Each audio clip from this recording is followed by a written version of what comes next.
kayak gitu. Nah, di sini bisa teman-teman klik aja atau kita tulis manual. Build context.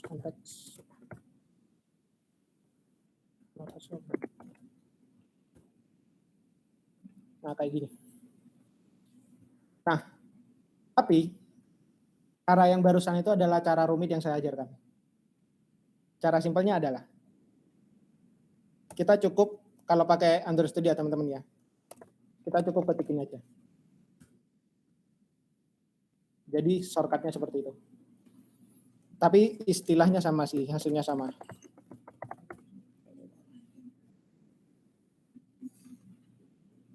Oh ya, dia pakainya extend ya, jadi menurunin. Ya, yang implement diganti extend, sorry. Nah, dari sini kita sudah punya sebuah kelas yang namanya Disney Clone, di mana kelas ini dia itu mengextend atau menurunkan sifat dari stateless widget. Dengan begitu, kelas Disney Clone ini sudah bisa dikatakan sebagai sebuah widget. Kayak gitu. Nah, selanjutnya gimana? Cara supaya Disney Clone ini bisa dijalankan adalah dengan cara memanggil fungsi yang ada di dalam material.dart yang namanya run app.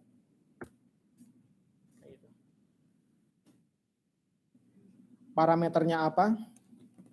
Kita isi objek dari Disney Clone. Nah, saya nggak tahu ya Flutter yang teman-teman pakai versi berapa. Hanya saja untuk Flutter versi terbaru, dia itu ada mode strict namanya. Jadi di sini harus dia kasih konstanta jika nilainya itu tetap atau tidak berubah. Gitu.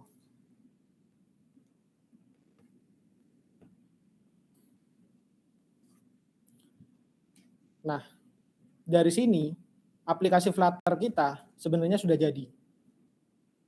Namun masih kosong. Kalau misalkan kita jalankan,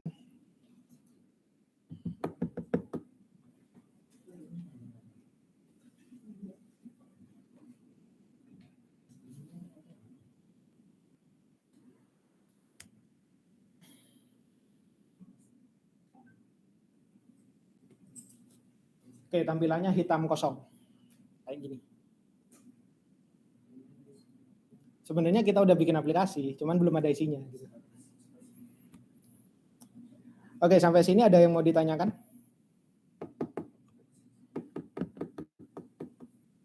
Silakan kalau mungkin ada yang ketinggalan, silakan dicoba dulu.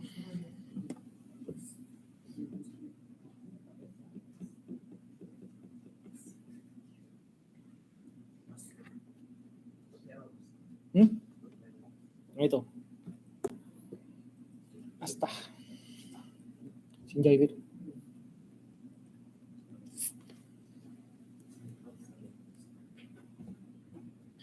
Oke, gimana buat teman-teman yang lain? Ada yang error juga?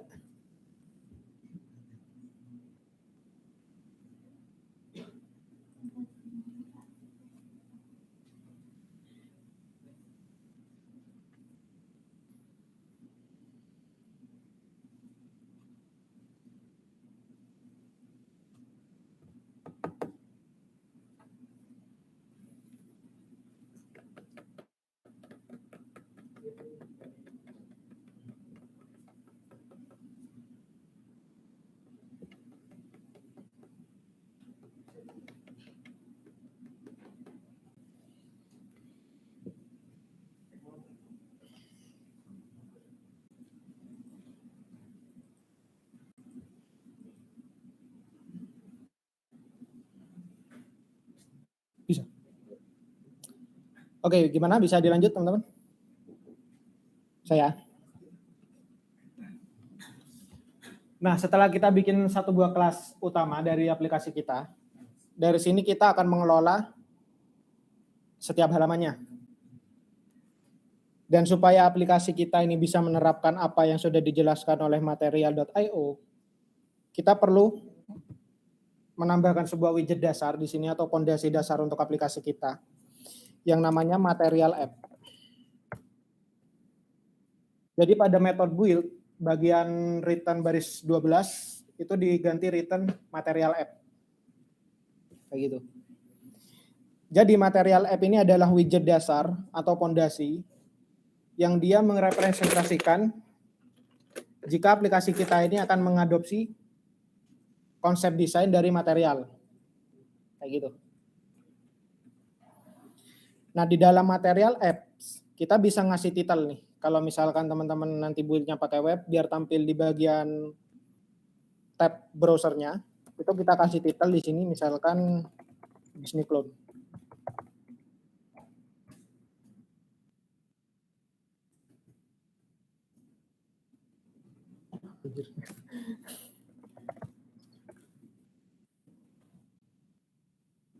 Oke, kayak gitu.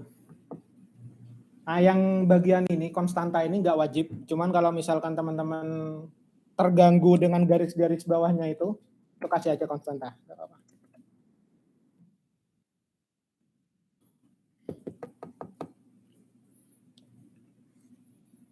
Oke, sampai sini ada yang mau ditanyakan?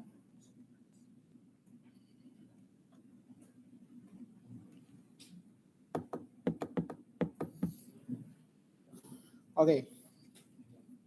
Nah, sekarang kita akan mulai melakukan slicing ya. Kita mulai dari splash-nya terlebih dahulu.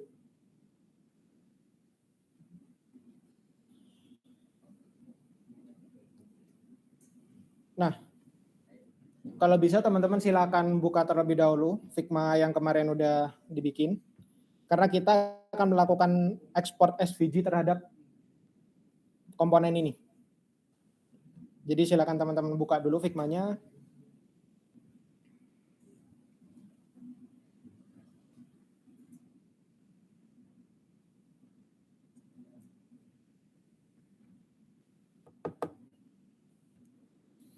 Nah, kalau sudah,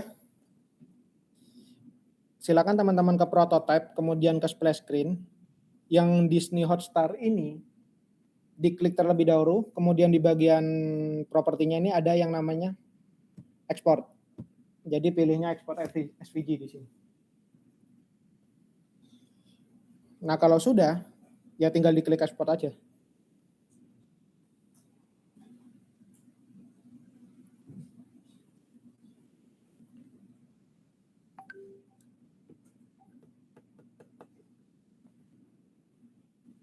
Oke.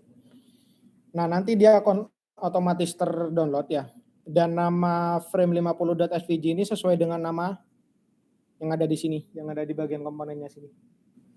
Ini nanti kita rename aja. Nah, kemudian kita search dulu yang udah di-download tuh frame50. Oke, gak tampil ya. Oke, jadi di sini kita udah punya frame50.svg. Ini silakan teman-teman copy kalau sudah diunduh. Kemudian kita arahkan ke folder project yang udah kita simpan tadi. Saya nggak tahu teman-teman nyimpannya di mana, sesuaikan aja. Di bagian Learn Flutter Disney Clone. Nah, di dalam project ini, teman-teman perlu bikin satu folder lagi yang namanya Assets. Pakai S belakangnya.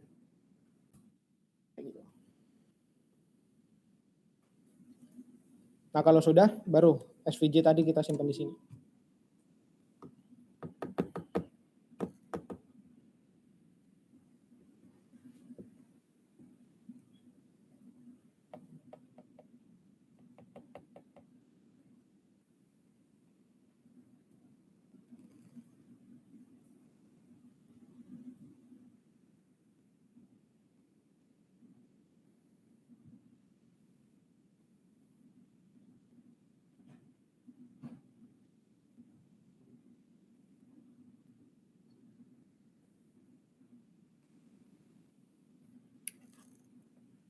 Gimana?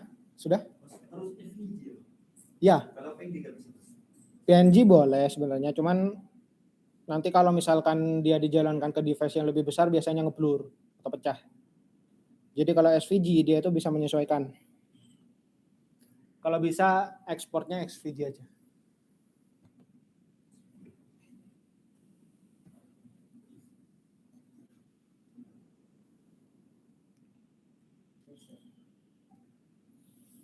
Oke, Kalau sudah teman-teman tempatkan di folder assets di dalam projectnya, itu biar gampang, kita rename aja SVG-nya, misalkan jadi splash logo, /logo, SVG seperti itu.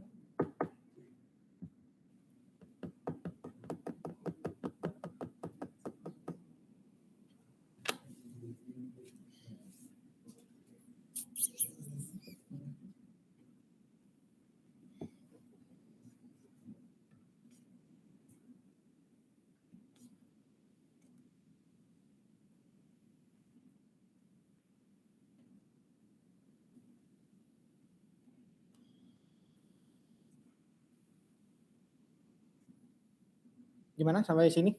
Ada kendala?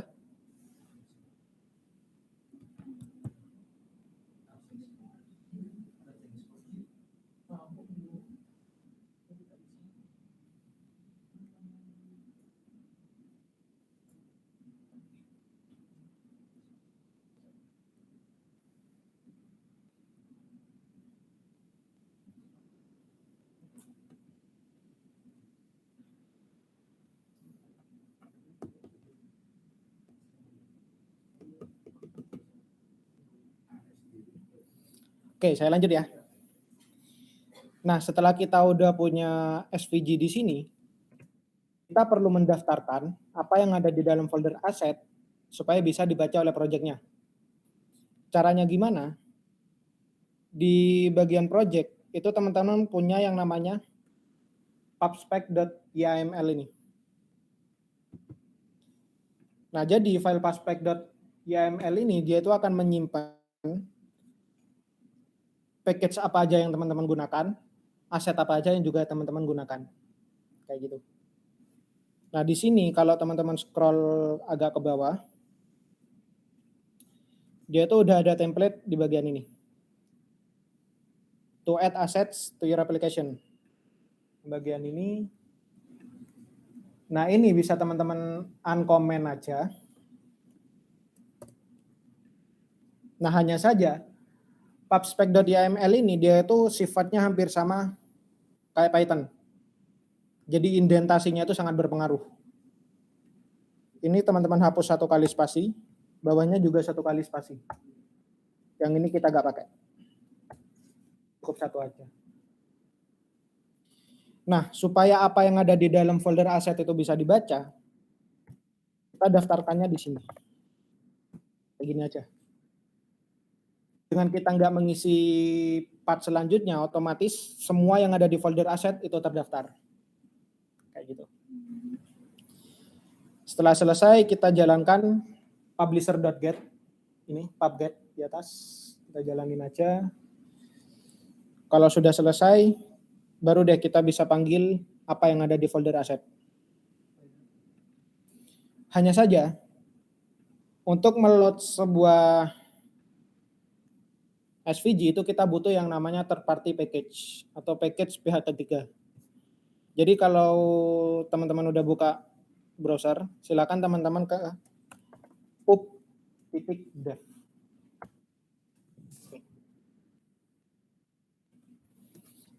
Jadi pub.dev ini dia itu yang menyimpan seluruh package third party yang dibikin oleh developer lain. Ada juga beberapa package resmi yang memang dibikin oleh Flutter itu sendiri. Nah, mencari-cari package itu, dia itu ada di pub.dev.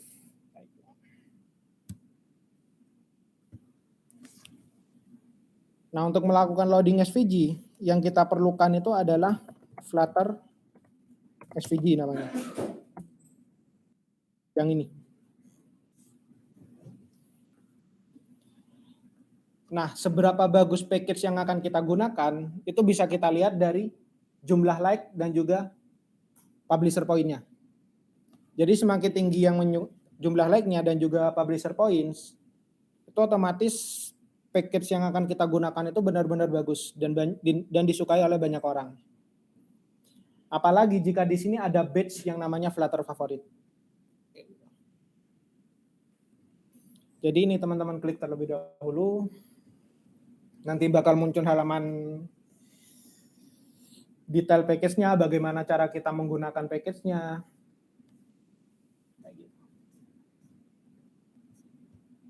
Oke, jadi silakan teman-teman buka ini dulu. Nah, kalau sudah ke bagian installing.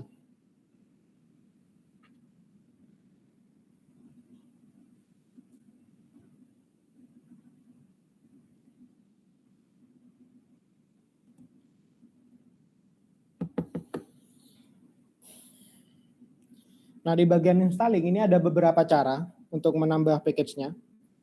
Ada yang pakai command line atau perintah di terminal. Ada juga yang kita tambahkan secara langsung ke pubspec.yml-nya. Kita pakainya yang menambahkan langsung ke pubspec.yml ya. Nah, pada bagian ini, itu teman-teman copy aja yang Flutter SVG, dependencies-nya nggak usah. Cukup ini aja kita copy. Kemudian balik ke project-nya. Masuk ke pubspec.yaml ini. Kemudian scroll ke atas, di sini ada bagian dependencies. Ada dua, ada dependencies dan juga ada dev dependencies namanya. Nah, kalau yang bagian dev dependencies ini itu biasanya tempat untuk menempatkan beberapa package yang memang hanya digunakan ketika development aja. Jadi nggak dibawa ketika production kayak gitu. Nah, yang barusan kita copy di sini, Flutter SVG ini, beserta versinya, ini versinya ya. Itu kita taruhnya ke dependencies. Taruh bagian ini. Seperti itu. Kalau sudah, lagi klik pub-get ini.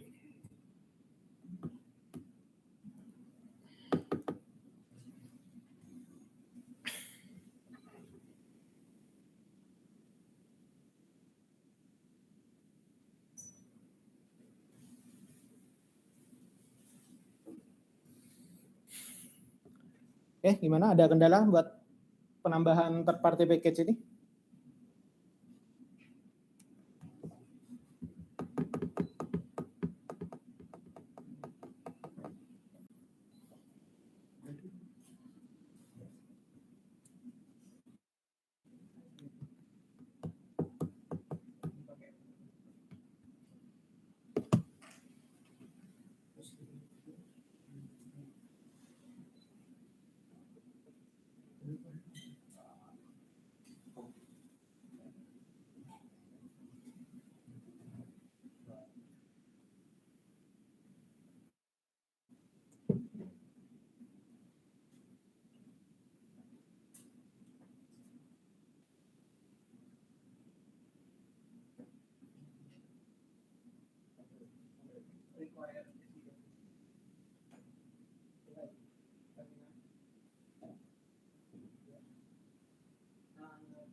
Oke, kita lanjut ya. Jadi di sini kita udah punya package yang namanya Flutter SVG. Ini nanti kita akan gunakan untuk load file SVG yang udah kita taruh di folder assets. Selanjutnya adalah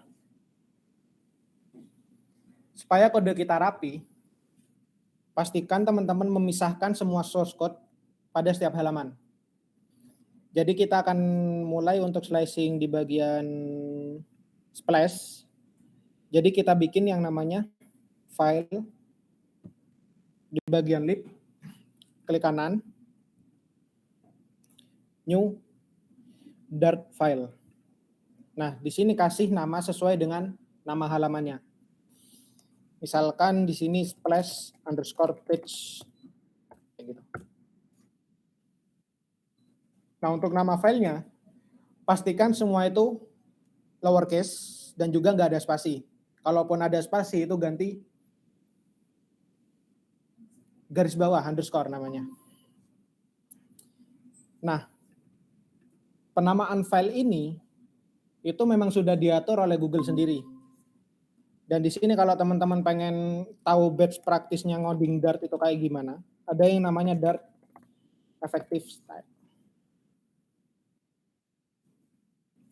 Nah, di sini udah dijelasin lengkap bagaimana cara kita ngoding Dart supaya bagus dan juga best practice-nya seperti apa gitu. Kayak misalkan ini nih, melakukan library ini, dia kan file name-nya kan kayak tadi kan, lowercase semua dan juga kalau ada spasi diganti underscore. Ini good dan bad-nya adalah kalau kayak gini. Kayak gitu. Ini udah dijelasin semua, tinggal teman-teman baca aja. Oke. Nah, di sini kita udah punya splash page. Hal yang perlu kita lakukan pertama kali adalah sama seperti yang sebelumnya. Kita import terlebih dahulu material.dart. Itu wajib karena semua komponen ada di material.dart.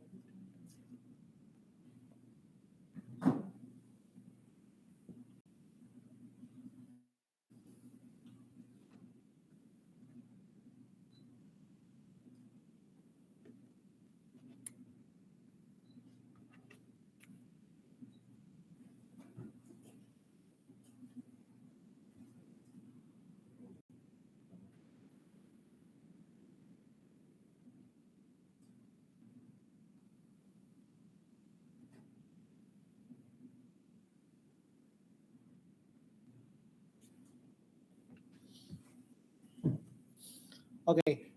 Setelah kita udah import material.dart di halaman splash page.dart, di sini kita nggak akan pakai yang namanya stateless widget, tapi kita pakai yang namanya stateful widget. Nah, di sini teman-teman biar simple aja karena stateful itu ada dua kelas utama dan juga kelas state-nya. Ini tinggal teman-teman ketik aja st full gini, kemudian enter. Nah, di sini tinggal kita kasih namanya aja. Nah, dan untuk nama kelas itu aturannya adalah Pascal case. Jadi setiap huruf pertama dalam sebuah kata itu harus huruf kapital.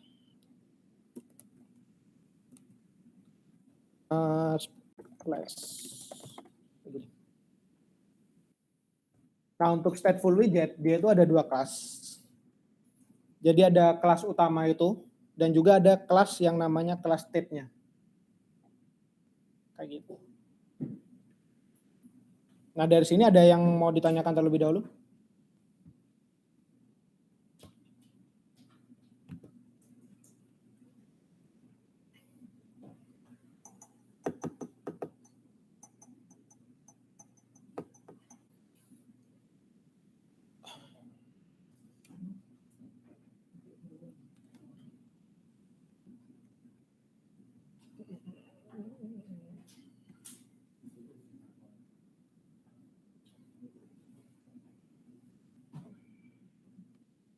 Oke, saya lanjut ya. Nah, bedanya stateful dan stateless itu apa? Kalau misalkan di sini kita kan pakainya stateless nih. Kita nggak punya kontrol terhadap state aplikasi itu. Itu kalau kita menggunakan yang namanya stateless. Nah, tapi kalau kita di sini pakainya stateful, pada bagian kelas state-nya itu kita bisa mengontrol jalannya state dari sebuah aplikasi atau kondisi dari sebuah aplikasi. Istilahnya kayak gitu. Nah, di dalam kelas state ini itu kita punya satu buah fungsi yang namanya itu init state.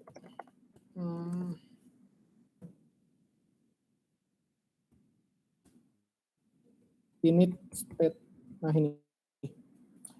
Jadi kita punya satu buah fungsi void yang namanya init state, di mana fungsi ini itu akan dieksekusi terlebih dahulu sebelum tampilan sebuah aplikasi itu benar-benar dibuild atau dibangun.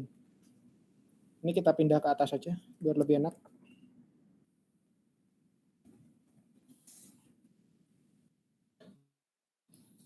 Seperti itu. Jadi fungsi init state ini dia itu akan dieksekusi terlebih dahulu sebelum metode build yang ada di sini. Nah, tapi isi dari init state itu akan kita isi nanti aja. Nah, selanjutnya kita akan lakukan slicing terhadap splash page tadi di sini.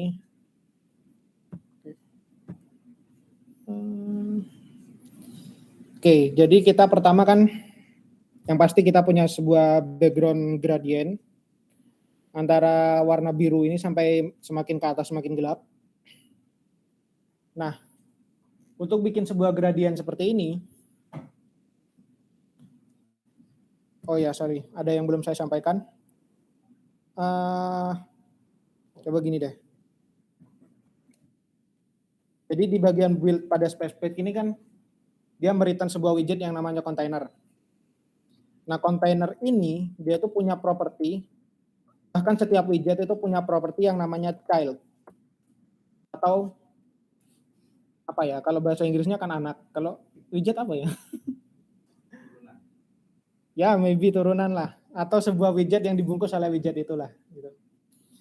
Jadi pada bagian child ini dia itu kita bisa ngisi oleh widget lain, yang dimana widget yang ada di dalam child itu dibungkus oleh widget di atasnya. Dalam kasus ini adalah container.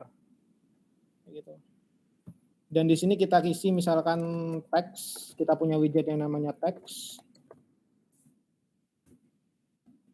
splash misalkan kayak gini.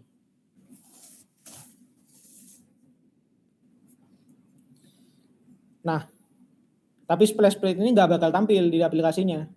Meskipun kita jalankan, dia itu bakal tetap ngeblank hitam. Karena apa? Kita analisa terlebih dahulu di bagian main. Nah, fungsi utama ketika program ini dijalankan kan dia manggil ini. Manggil main. Kemudian di dalam fungsi main itu ada yang namanya method run app. Nah, run app ini sesuai namanya dia akan menjalankan aplikasinya dengan base class itu Disney Clone. Di mana Disney Clone kelasnya adalah ini. Nah, tampilan sebuah aplikasi itu semua ada di dalam method yang namanya build. Jadi kita menyusun rancangan aplikasinya itu di dalam method build. Nah, sedangkan di sini dia itu mereturn yang namanya material app, bukan splash page. Nah, caranya gimana? Kita ganti splash page, bukan. Jadi di sini ada yang namanya parameter, namanya home. Baru di sini kita isi dengan splash page. Nah, biar tahu parameter-parameter yang ada di dalam sebuah widget itu gimana, tahan kursor gini aja nanti udah tampil apa aja yang ada di dalam widgetnya. Atau misalkan kalau pengen masuk lebih dalam, itu bisa teman-teman tahan tombol kontrol sambil diklik ke kelasnya. Itu nanti bakal masuk lebih dalam lagi. Apa aja di dalam kelas itu. Oke, ini nggak usah kita bahas. Kita bahas yang penting terlebih dahulu aja. Nah, kalau udah seperti ini, bagian home ini dia itu akan menampilkan splash page, di mana kelasnya udah kita deklarasikan di sini. Jadi seharusnya nanti akan tampil sebuah teks yang namanya splash. Nah, prediksi saya, teks ini nanti akan warnanya merah dan juga ada underscore kuningnya. Coba kita jalankan ya.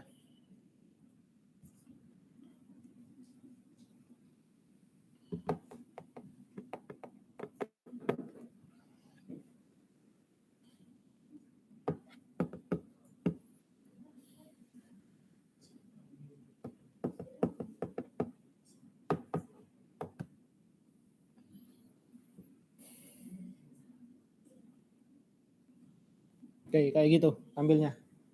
Jadi kita punya sebuah teks splash warna merah dan juga ada garis bawah kuning. Nah, hal ini terjadi karena splash page ini dia itu pada method build dia hanya mereturn sebuah kontainer. Sedangkan pada bagian main.dart ini kita mendeklarasi bahwa material app ini sebagai base dari aplikasi kita. Ini pondasinya, tapi kita perlu sebuah widget yang menerapkan material itu sendiri. Dan itu ini saya komen terlebih dahulu. Dan widget itu namanya adalah scaffold. Nah, kalau kita misalkan udah implementasi scaffold, kita punya parameter body. di mana ini adalah halaman aplikasinya.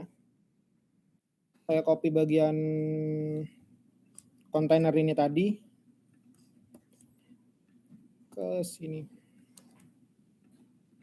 Nah, kalau kontainer ini barusan kita tempatkan ke dalam sebuah scaffold, dia dibungkus oleh scaffold, maka tampilannya adalah seperti ini. Splash-nya di bagian ini, kelihatan nggak? Nggak ya? Oke. Nah, jadi sebenarnya ada nih, kelihatan sedikit. Nah, kenapa kok dia ada di bagian situ? Itu sebenarnya kita bisa handle lagi dengan widget yang namanya, kalau teman-teman pakai Android Studio, kan ada lampu nih. Ini bisa kita wrap lagi widget yang kita inginkan dengan widget lain, misalkan kayak gini. Kita wrap kontainer ini dengan widget lain yang namanya save area.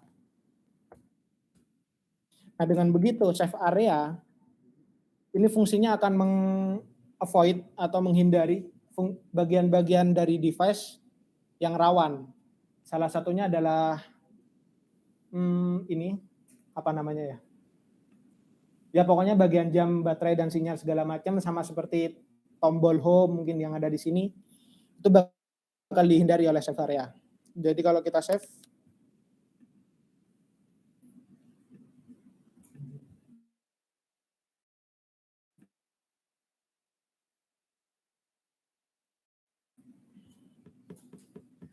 dia jadi pindah di bawah jam sini. Kelihatan nggak sekarang?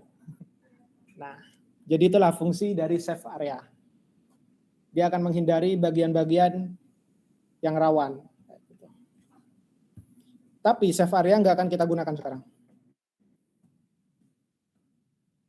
Begitu juga dengan text nggak akan kita gunakan. Di sini kita akan bikin background gradiennya terlebih dahulu. Okta, cara ngambil warnanya gimana? Ngambil ininya apa namanya, hex code-nya itu?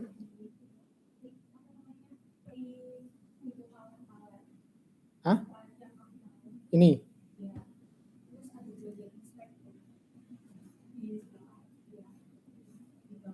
Oke, nice. Oke, jadi yang kita butuhkan ini, yang namanya hex code. Jadi kode hex ini tuh dia itu format, sebenarnya dia angka, hanya saja dia heksadesimal kayak gitu. Nah, mungkinlah kita bahas di sini ya. Nah, caranya adalah kita kan sudah punya scaffold dengan body container. Container ini dia itu punya yang namanya parameter decoration. Nah, kembali lagi bagaimana kita tahu apa aja yang ada di dalam sebuah parameternya. Bisa kita menyelam langsung atau kita ya Google caranya. Nggak ada cara lain. Misalkan Flutter, how to gradient container misalkan. Gradient background. Nah, kayak gini misalkan.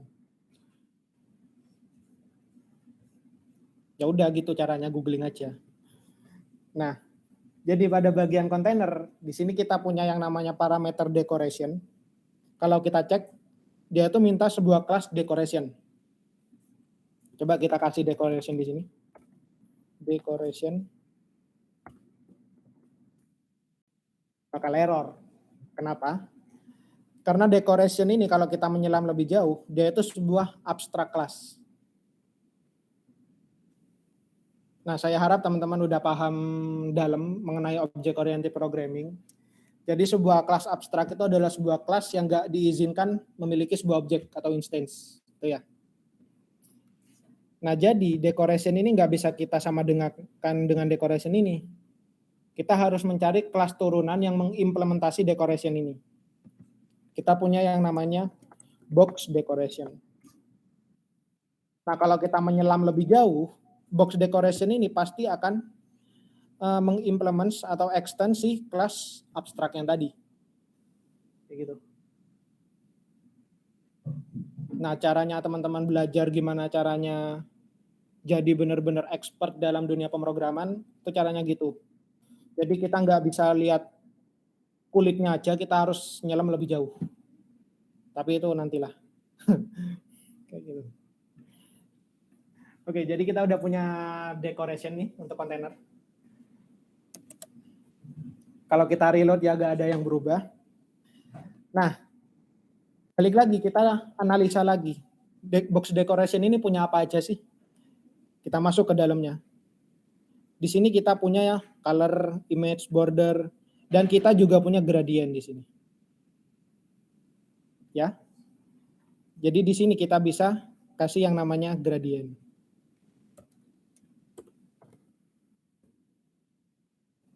Kita selam lagi. Gradient mintanya kelas apa? Oh, dia mintanya kelas gradient. Sama, gradient itu adalah sebuah abstrak kelas. Tapi itu bisa kita jadikan sebagai keyword untuk mencari apa aja gradient yang mengimplementasinya. Di sini ada linear gradient, ada radial, ada sweep, kayak gitu. Nah, seharusnya istilahnya sama, apa yang ada di Figma itu juga sama.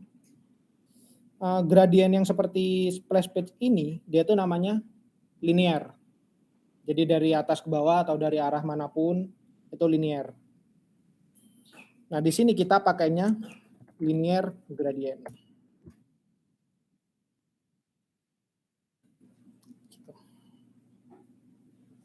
Selanjutnya adalah linear gradient ini dia itu langsung terisi parameter yang namanya colors. Nah, sesuai namanya colors, dia itu berarti butuh beberapa warna. Kayak gitu ya. Lebih dari satu warna. Nah, parameternya di sini adalah sebuah list atau array, tapi itu lebih biasa disebut list kalau dalam Dart. List dengan tipe color di sini.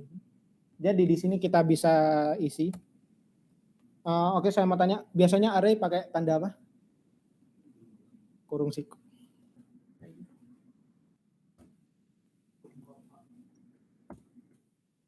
Nah, di dalam colors ini, itu kita bisa isi deh nilai-nilai gradiennya. Nilai-nilai warna yang akan kita jadikan gradients. Nah, di sini kita ambil dari Figma-nya warnanya. Yang ini tadi, color palette. Spek. Nah, di sini kita kan punya ini nih, pagar 05, 04, dan segala terusnya. Ini kita copy, diklik aja. Oke. Nah, cara mengidentifikasi sebuah warna dengan kode hex dalam sebuah aplikasi Flutter, itu kita bisa pakai kelas color. Kita copy hex-nya di sini. Tapi kita nggak pakai pagar di situ. Pertamanya kita nggak pakai tanda pagar. Tapi kita ganti dengan 0 x ff. Gitu. Cara bacanya gimana? 0x dia itu akan mengidentifikasi bahwa ini adalah sebuah format heksadesimal. Dua digit pertama dia itu untuk alpha, 2 digit selanjutnya untuk red, 2 digit selanjutnya untuk green, dan 2 digit selanjutnya untuk blue. Kayak gitu.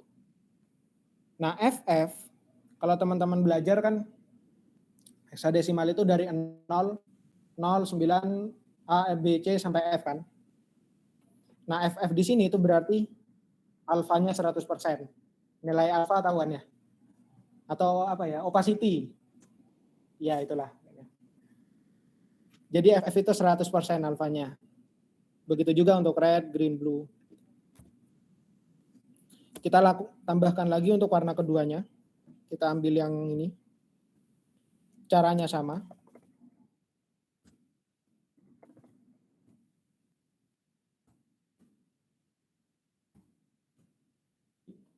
Nah, ini kan ada garis-garis pengganggu ini, kita kasih cons saja.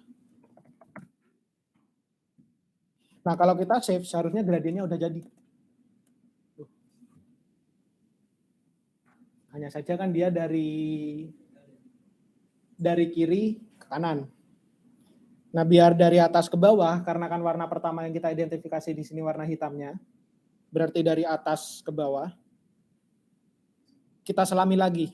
Linear gradient ini punya apa sih? Dia punya begin dan juga punya end. Yang parameternya dia itu meminta sebuah alignment. Gitu. Jadi, di sini kita bisa kasih begin. atau di mana gradien itu akan dimulai, kita kasih alignment titik top center. Jadi dia akan dimulai dari atas layar dan akan diakhiri dari alignment bottom center dan akan diakhiri di bawah layar. Jadinya seperti itu. Oke, sampai sini ada yang mau ditanyakan?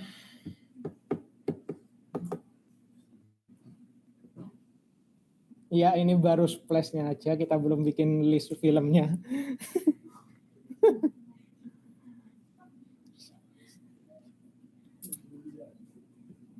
Nah, cara-cara kita menyelam seperti tadi itu kalau teman-teman tahu biasanya kan di Google itu ada yang namanya Google Developer Expert. Itu biasanya mereka melakukan hal seperti itu. Jadi dia menyelam ke dalam framework-nya itu sendiri, kemudian dia di dalam framework-nya itu sendiri, dia menyelam lebih dalam lagi sampai dia tahu sampai ke inti-inti framework-nya gitu. Maka dari itu mereka bisa diakui sebagai seorang expert. Jadi nggak cuma tahu kulitnya aja. Oke, sampai sini ada yang mau ditanyakan? Monggo.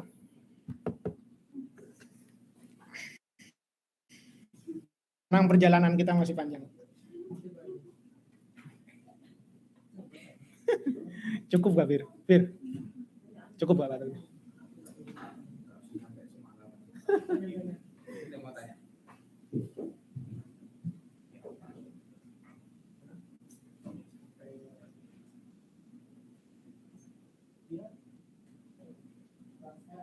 Di bagian main data. Yaitu bukan splash page. Oke, coba balik ke splash page. Nah, ini jangan dikasih splash page. Itu jadi splash page juga.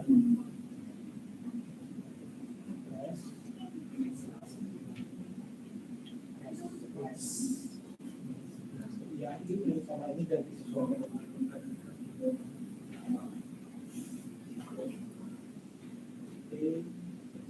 Nanti aku satu step,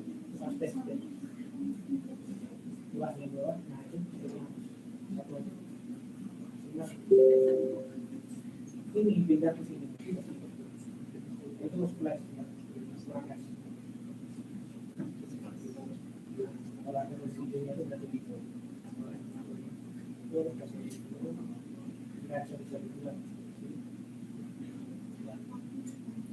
Nanti aja.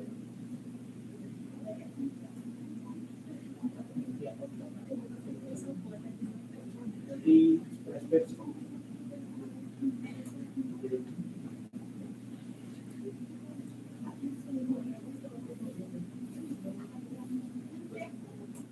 Oke, bisa dilanjut sampai sini? Saya sambil duduk aja ya.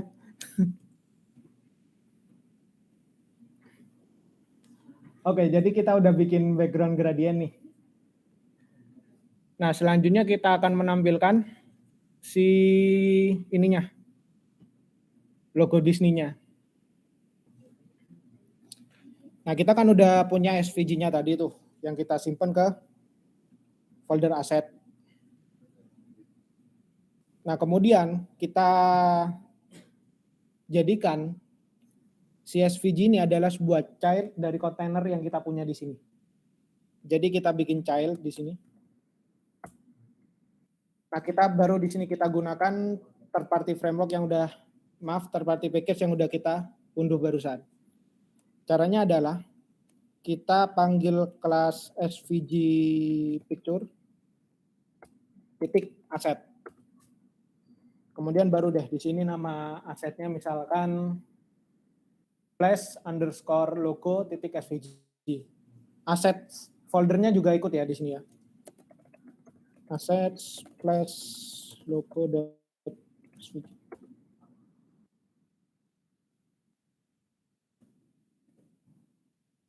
Kayak gitu. Ini kalau saya save, nah dia tampilnya gini. Why? Ya kan? Nah, sebenarnya ini masalahnya cukup kompleks bagaimana sebuah widget itu di-render. Tapi untuk saat ini mungkin bakal kejauhan kalau dibahas. Jadi SVG Victor ini kita perlu bungkus lagi dengan yang namanya widget center. Kalau kita save, dia bakal jadi seperti itu. Sebenarnya yang barusan itu kenapa kok ketika dibungkus dengan center itu kok bisa jadi seperti ini, itu problemnya masalah rendering dari Flutter itu sendiri. Dan itu masalahnya cukup kompleks, jadi mungkin nggak bisa dibahas sekarang. Nah, dari sini kalau teman-teman perhatikan, si SVG Picture ini itu masih punya satu kelemahan. Kenapa? Karena si SVG Picture ini dia tuh bukan sebuah framework yang dikembangkan oleh Flutter itu sendiri, ini publishernya. Jadi dia masih ada kelemahan di sini. Kalau teman-teman ke bagian run, terus kita hot reload coba. Tuh, dia menampilkan pesan error. Tapi SVG-nya berhasil kita tampilin. Nah, errornya di mana? Kira-kira teman-teman tahu nggak ada beda gambar ini dengan yang ada di Figma? Ada bedanya nggak? Yang tahu bagian mananya?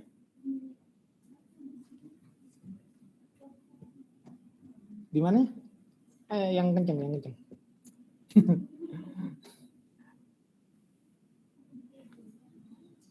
Oke. Ya, kalau teman-teman perhatikan bagian ininya itu putih. Sedangkan yang di sini, yang di Figma, dia itu berwarna kayak gini. Nah, itulah kelemahannya Flutter SVG yang kita gunakan tadi. Dia itu masih belum bisa merender SVG secara baik. Caranya adalah kita edit SVG-nya. Nah, SVG itu formatnya kayak gini. Dia itu hampir sama kayak HTML lah istilahnya, atau XML. Nah, tag dev yang ini, semua tag dev ini, itu perlu kita pindah ke bagian paling atas. Gini. Barusan kan part ini kan ada di paling atas. Sekarang dev ini kita pindah ke paling atas.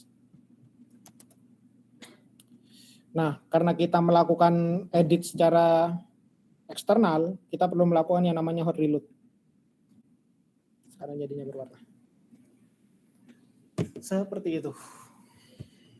Oke, kita udah hampir 1 jam baru splash yang jadi.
Oke, gimana mau dilanjut?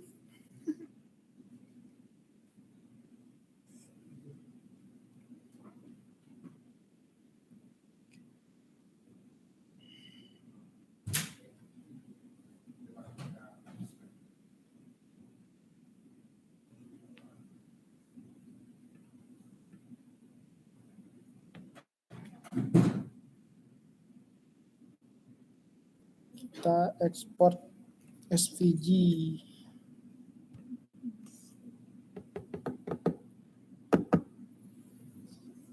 Kalau udah di-download, sama caranya kita pindahkan ke assets.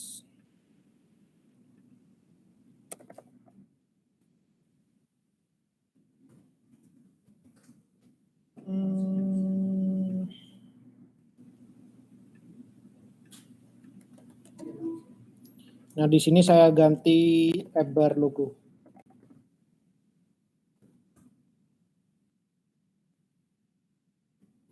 Oke, kalau kita udah punya aset yang bisa kita pakai untuk bagian app bar ini, next kita bikin yang namanya halaman lagi di bagian lib. Kita kasih nama misalkan apa ya, homepage misalkan.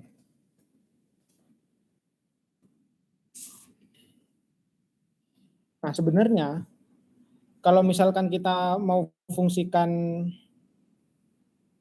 semua tampilan yang ada di sini, kayak misalkan drawernya, kemudian bottom navigation bar ini, itu kita pakainya stateful. Tapi karena sepertinya waktunya nggak nutut, kita pakainya stateless saja. Cara yang sama perlu kita lakukan di bagian homepage, kita import material. Kemudian kita bikin class stateless yang namanya main page.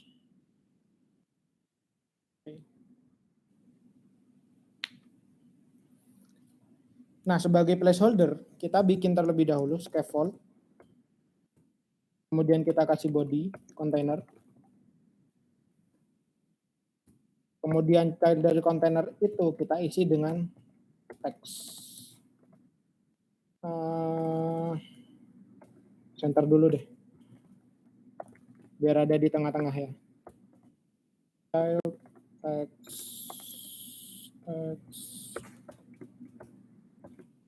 homepage. Seperti itu. Kemudian, nah gimana caranya supaya splash ini bisa pindah ke main page? Kita kembali ke bagian splash.dart, ke bagian init state. Disinilah kita akan mendeklarasikan sebuah fungsi. Setelah kita menunggu beberapa detik, dia pindah ke main page. Seperti itu logikanya.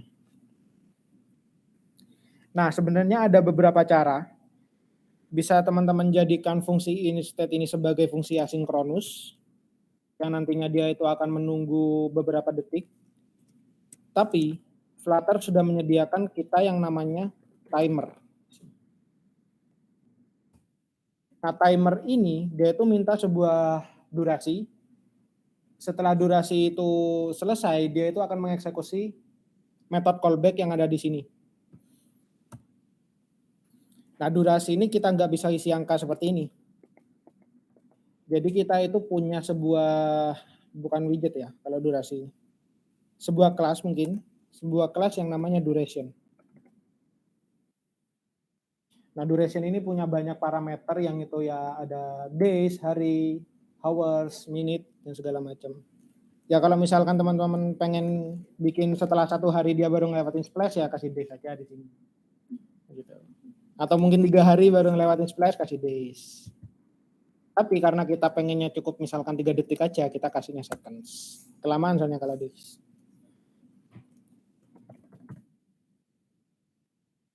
Nah, setelah itu parameter kedua, dia itu adalah sebuah fungsi yang akan dieksekusi setelah durasi ini dijalankan. Jadi setelah 3 detik dia menjalankan apa?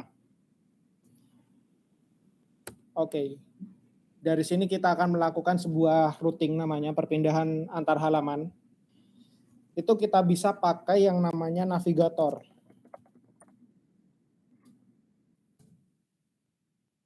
Nah, teman-teman udah pernah belajar ini nggak, struktur data nggak? Pernah kan ya?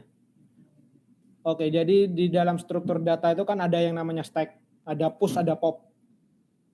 Konsep yang digunakan oleh validator, navigator, itu sama seperti stack. Jadi ada push, kalau misalkan mau pindah halaman itu kita push halaman itu, kalau misalkan mau keluar kita pop. Kayak gitu, logikanya seperti itu. Nah, di sini kita punya yang namanya push aja, push replacement, push named, remove until, dan lain sebagainya. Nah, yang akan kita gunakan di sini adalah push replacement. Nah, apa itu push replacement? Jadi, ketika kita melakukan push halaman baru, halaman sebelumnya itu akan didestroy atau dihancurkan. Jadi ketika kita udah pindah dari splash ke homepage, kalau kita klik misalkan tombol back dari homepage, itu akan keluar aplikasi. Tapi kalau misalkan kita pakai push aja, dari homepage kita back itu nanti baliknya ke splash. Bisa dibayangin nggak? Kayak gitulah. Nah, kalau push named itu biasanya kalau teman-teman udah belajar struktur data apa ya namanya? Kalau di Java itu ada yang namanya hashmap, kalau di Python itu ada yang namanya dictionary. Jadi itu push named itu by key-nya kayak gitu. Tapi karena kita nggak bikin root menggunakan sebuah key, kita pakainya push named ini biasa. Oke. Parameter pertama dia minta konteks. Konteks itu ribet nanti lagi. Ya istilahnya konteks itu untuk mendapatkan sebuah data dari aplikasi itulah singkatnya. Nah di sini kita parameter kedua yang perlu kita fokuskan. Kita punya yang namanya root.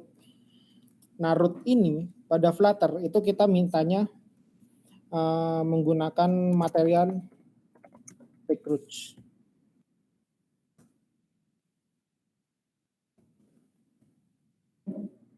Kita tempatkan ke parameter keduanya sini. Material packroots dia itu punya satu parameter yang namanya builder yang wajib diisi. Nah, builder ini dia itu adalah sebuah fungsi yang membawa build context. Kalau teman-teman lihat, dia itu builder yang membawa build context. Jadi strukturnya adalah seperti ini. Fungsinya gini, parameternya di sini konteks.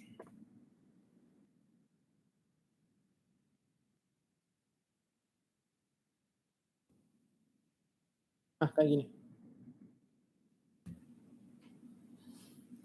Nah, kemudian itu bisa kita return atau kita kembalikan dari si homepage-nya. Saya di sini.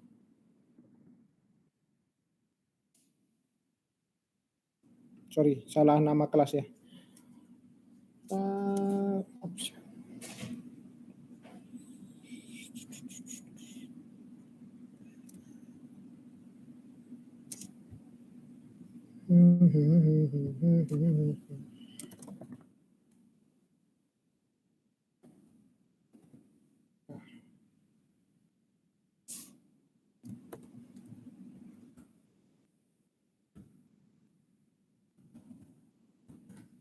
Oke, bentuknya seperti ini. Tapi kalau teman-teman baca lagi nanti lebih dalam mengenai effective Dart, sebuah parameter yang nggak kita gunakan itu bisa kita ganti dengan underscore. Kayak gitu. Dan juga sebuah fungsi yang hanya mengembalikan sebuah nilai dan isinya hanya satu baris aja, itu kita bisa ganti dengan arrow function namanya. Seperti ini. Jadi nggak perlu kurung kerawal itu tadi. Nah, dengan begitu kita di sini perlu ini apa ini? This method or parameter is called super. Oke.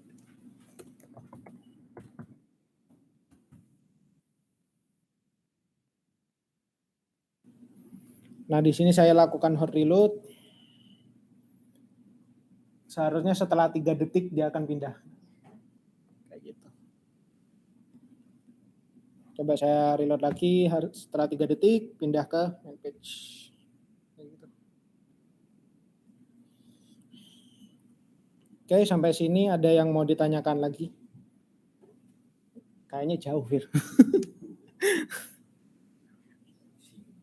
Kan untuk tracking widget. Jadi susunan widget yang kita bangun itu seperti apa?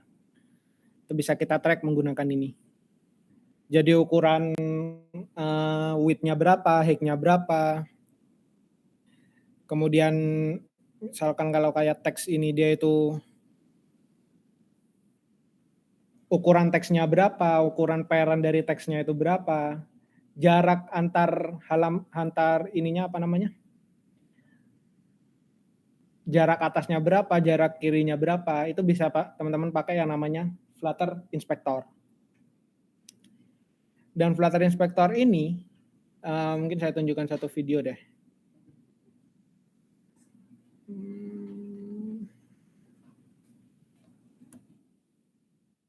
Nah, ini layout Explore.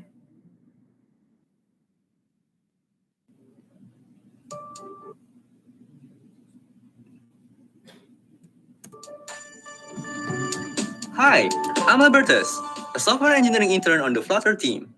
I work on a tool called Layout Explorer, and I would like to share the top 3 ways to use it. Many Flutter layouts use row or column. There are subclasses of the Flex widget, which allows you to express layout constraints regardless of your screen sizes. But have you ever encountered overflow issues while using Flex-based widgets like row or column? Are you unsure about what to do when you find that black and yellow stripe warning appears in your UI? Fret not, we now have tools to help you understand the layout process for your Flex-based widgets. With Layout Explorer, you'll be able to understand your Flex layout visually and experiment with changing the Flex properties. You can also see your updates render in real time without making any changes to the code. Let's get into those 3 ways to use Layout Explorer. 1. You can use Layout Explorer to debug overflow errors and potentially fix them by playing around with the flex vector. On the screen, we have the Layout Explorer open in the left and an example app with overflow error open in the right. In this example, the overflow error was caused because the text widget was too big and it was not wrapped inside flexible or expanded widget, causing the widget's flex vector to be null. Changing the flex vector from null to 1 resulted in a fix for the overflow issue. 2. Ever wonder why changing main axis alignment or cross-axis alignment does not seem to make any difference in your app? Layout Explorer will help you to understand main and cross-axis alignment by visualizing the widget free spaces.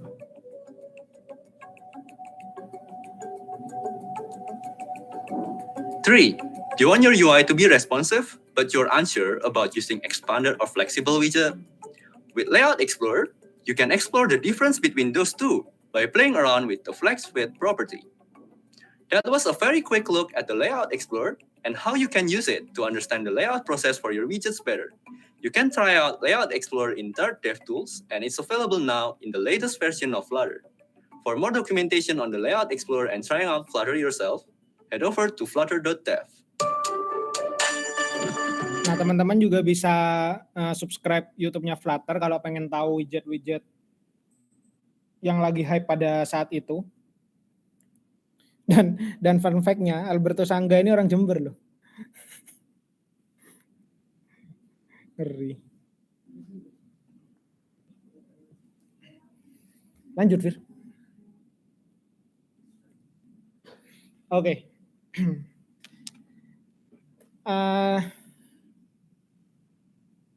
Jadi kalau kita analisa di sini, hamburger button atau menu button dan juga tombol pencarian ini, serta judulnya ini kita tempatkan ke dalam sebuah widget yang namanya app bar. Nah, naruhnya di mana? Kembali lagi, bagaimana kita caranya tahu apa aja yang ada di dalam Flutter, itu tergantung bagaimana cara kita menyelami Flutter itu sendiri. Kalau kita selami scaffold, dia tuh di sini punya yang namanya app bar. Nah, jadi kita bisa kasih parameter di sini, app bar, dengan widget yang namanya juga app bar. Nah, dengan kita menambahkan seperti ini aja, seharusnya akan tampil sebuah bar di atas sini, seperti aplikasi pada umumnya. Nah, kayak gini. Jadi yang bagian biru ini adalah apa yang dilakukan oleh si app bar itu sendiri. Nah, tapi di sini warnanya biru. Gimana caranya kita ganti background si scaffold-nya ini atau halaman utama aplikasinya beserta dengan warna app bar-nya. Jadi warna hitam. Nah, kita ambil deh warnanya ini, kita pakai warna apa ya? Ini nih. Oke, jadi kita gunakan hex code yang ada di sini. Kita aturnya itu di bagian main.dart. Jadi material app ini itu punya parameter yang namanya dem. Kemudian value-nya kita isi dengan dem data.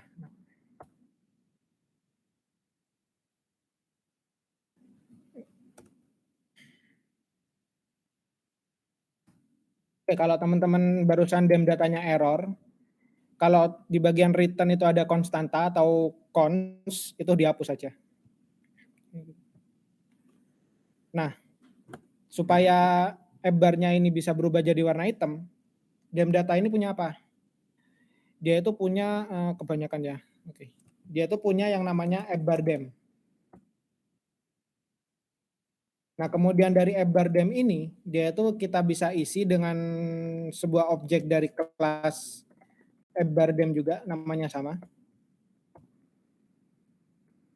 Nah, di sini itu kita bisa atur yang namanya background color. Background color kita ambil hex-nya yang barusan. Jadi ini kita setnya caranya sama. 0x ff kode hex-nya. Kayak gitu. Kalau kita save, sekarang jadi hitam. Nah, mungkin di ini nggak kelihatan ya, cuman di sini ada bayangan, kayak bayangan gitu. Dan itu kita nggak pengen ada bayangan seperti ini. Itu kita hapusnya menggunakan elevation. Atau biar kelihatan saya kasih nilainya 10 dulu deh. Kelihatan nggak? Nah, tuh nilainya. Nah, bayangan itu kita nggak pengen ada. Jadi elevation ini kita kasih nilai 0. Nah, scaffold kan kalau dari ininya juga punya background warna hitam yang nggak ada pembeda kan dengan antara bar dan juga background utamanya. Itu kita aturnya di bagian dem data. Kita bisa set yang namanya scaffold background color. Kita isi dengan parameter yang sama.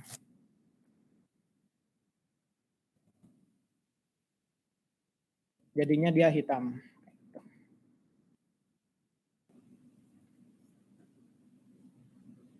Oke. Nah, setelah kita ngatur tema dari aplikasi kita, apa yang kita atur di dalam parameter dem ini itu akan diimplementasi ke semua halaman. Jadi kita nggak perlu ngatur scaffold background color di halaman lain, itu otomatis sesuai seperti ini. Nah, caranya kita menambahkan hamburger button ini atau menu button ini, itu kita nambahinnya nggak di dalam bar. Tapi scaffold itu punya yang namanya drawer. Dan di sini kita kasih isinya juga sebagai drawer. Nah, kalau kita udah ngasih tahu scaffold kalau kita pengen ada sebuah drawer, drawer itu yang ini ya. Nah, ini namanya drawer kalau di Android development. Kalau kita save, oke, Horil mungkin.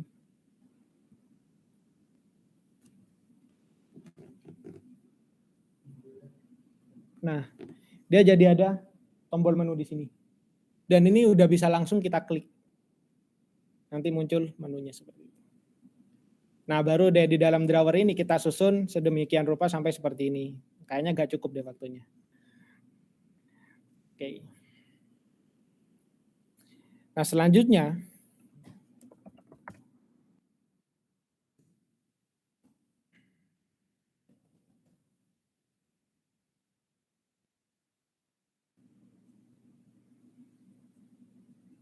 oke. Nah, selanjutnya di dalam app bar ini untuk menempatkan logo Disney ini di bagian sini itu kita punya parameter yang namanya title. Nah, title ini nggak harus teks. Dia itu mintanya sebuah widget. Sini. Nah, cara loadnya sama, kita pakai yang namanya SVG picture. Titik asset. Nah, namanya apa tadi ya? Asset appbarlogo.svg.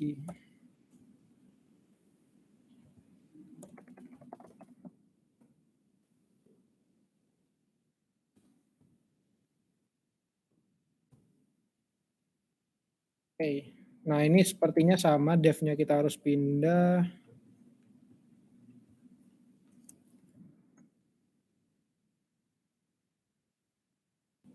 Oke. Run, reload. Oke, jadinya seperti itu. Nah, untuk nambahin tombol pencarian di sini, itu kita bisa menambahkannya melalui sebuah actions. Nah, seperti namanya, actions, dia itu bisa lebih dari satu tombol yang ada pada bagian kanan sebuah bar. Nah, jadi di sini kita bisa pakai yang namanya icon button dengan parameter on press kita isi kosong aja, kemudian icon search. Nah, mungkin di sini teman-teman agak bingung nih antara icon dan juga icons. Nah, kalau icon tanpa S ini dia itu widget. Tapi kalau yang dengan S, dia itu sebuah kelas yang menyimpan berbagai macam icon, gambar iconnya. Seperti di sini kita bisa ambil search, icon search, saya save dulu, nanti tampil di sini. Misalkan user kayak gitu, atau yang lain nanti juga banyak macamnya. Itu pakainya icons yang ada S-nya. Kayak gini. Oke, sampai sini ada yang mau ditanyakan? Kayaknya habis ini sampai sini aja deh. Iya sih. Habis ini saya tunjukin deh satu aplikasi jadi yang temanya mirip kayak gini, aplikasi movies. Tapi sebelum itu sampai sini ada yang mau ditanyakan terlebih dahulu?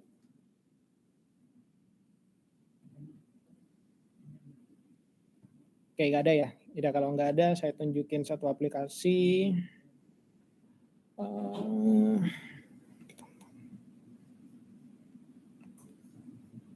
Nah, kalau teman-teman bikinnya udah aplikasi jadi, di dalam folder lib itu nanti bakal sebanyak ini.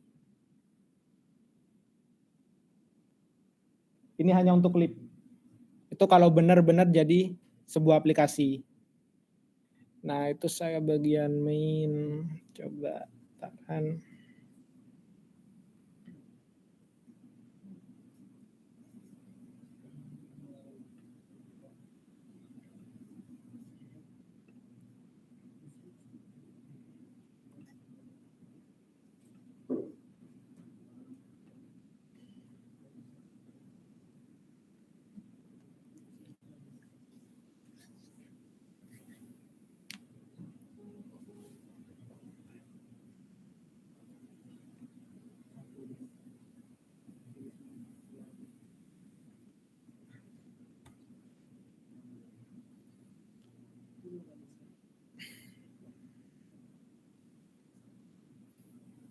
Nah, ini salah satu contoh aplikasi jadi yang saya bikin. Jadi dia itu ngambil datanya dari API, dan juga di sini ada detail movie-nya, kayak gini. Kita juga bisa melakukan pencarian, misalkan Dr. Strange misalkan. Kita search, hasilnya tampil, misalkan apa lagi, Naruto misalkan. Kita search, dia tampil juga sesuai apa yang kita cari. Kemudian di sini juga kita bisa nambahkan watchlist atau daftar tonton dengan cara add to watchlist. Nanti dia masuk ke bagian daftar watchlist ini, kita remove, itu juga bisa. Ada juga selain movie juga ada TV series misalkan. Nah, untuk TV series sendiri ada perbedaan. Di sini ada recommendation dan juga ada season. Misalkan yang ada seasonnya itu apa ya? Halo misalkan. Oke, nah di sini ada season, ada detail episodenya juga. Nah, itu kalau kita bikin sebuah aplikasi jadi. Dan aplikasi ini itu nggak bisa kita bangun hanya dengan beberapa file source code aja.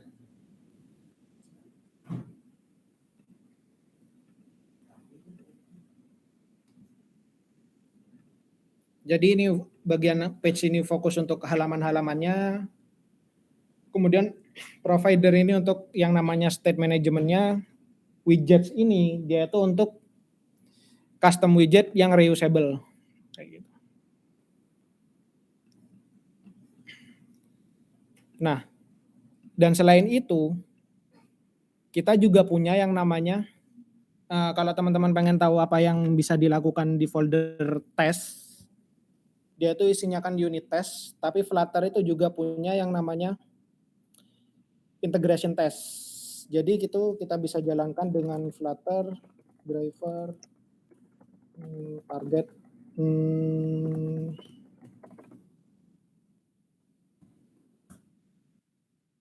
jadi ini untuk menguji jalannya sebuah aplikasi. Kalau kita jalankan integration test,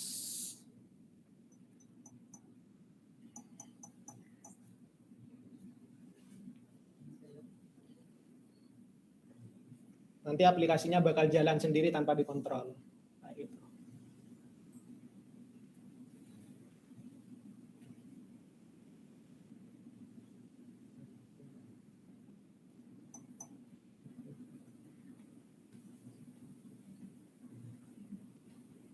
Nah, seberapa penting testing seperti itu? Sangat penting. Karena kita kan nggak mungkin kan kita bikin aplikasi kita ngetes sendiri. Oh ini valid nggak, ini valid nggak. Jadi itulah diciptakannya oleh yang namanya integration test. Itu untuk melakukan yang namanya testing terhadap aplikasi secara langsung.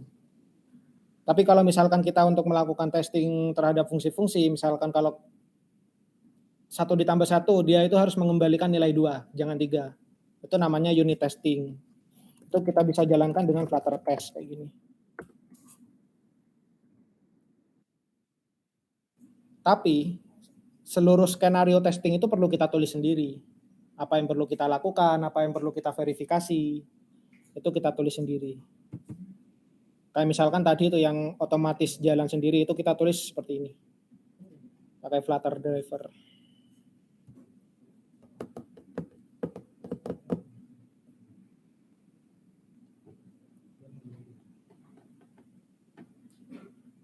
Penutupan aku tak? Hah? Oke, kayak gitu. Nah, tapi itu nanti aja kalau teman-teman pengen mempelajari bagaimana caranya kita melakukan unit testing, integration testing, juga ada yang nanti namanya widget testing. Oke ya, mungkin target dari pelatihan hari ini nggak tercapai ya, karena kita keterbatasan waktu juga. Dan penutup dari saya, apa yang barusan saya demokan ke teman-teman semua, bagaimana caranya kita bikin splash screen, bagaimana caranya kita loading setelah sekian detik pindah ke homepage, itu bukan satu-satunya cara yang bisa teman-teman lakukan. Jadi masih banyak jalan menuju Roma. Dan juga masih banyak yang harus teman-teman pelajari mengenai Flutter setelah ini. Karena kita kan baru mengenal beberapa widget aja, kita belum menyusun sebuah widget yang benar-benar kompleks seperti aplikasi jadi yang barusan saya tunjukkan. Dan itu kalau emang teman-teman pengen belajar Flutter lebih jauh, saran saya dan mumpung ada, itu ada program yang namanya IDCamp. Itu bisa teman-teman daftar aja ke situ. Nanti dia itu dapat kelas Flutter pemula, setelah Flutter pemula, untuk kelas intermediate-nya nanti bakal diseleksi.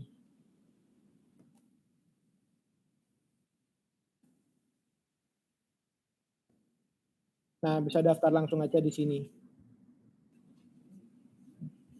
Itu nanti pilihnya ke bagian multiplatform. Ini nanti bakal belajar mengenai Flutter. Dan belajarnya itu nanti di decoding. Jadi ada bagian belajar Dart-nya terlebih dahulu, kemudian Flutter pemula, kemudian fundamental Flutter yang lebih dalam. Bagaimana kita melakukan ya seperti tadi unit testing, integration testing, kemudian localization, terus build varian, itu akan dibahas di fundamental Flutter. Kemudian juga prinsip solid. Solid ini untuk lebih ke paradigma OOP aja. Dan Flutter expert. Ini ya yang akan belajar kayak tadi, ada yang namanya clean arsitektur, bagaimana kita ngelola sebuah source code dengan rapi, kemudian modularisasi, segala macam itu bakal dibahas ke bagian Flutter Expert.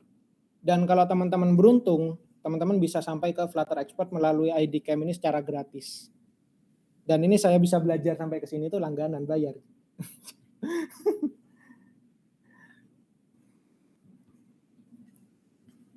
Jadi nanti juga ada yang namanya Flutter TDD, Test Driven Driver. Itu juga akan dibahas di sini. Ada reactive programming, segala macamnya. CI/CD kalau teman-teman pernah tahu, itu juga akan dibahas di bagian sini. Oke, mungkin untuk terakhir, ada yang mau ditanyakan dari teman-teman?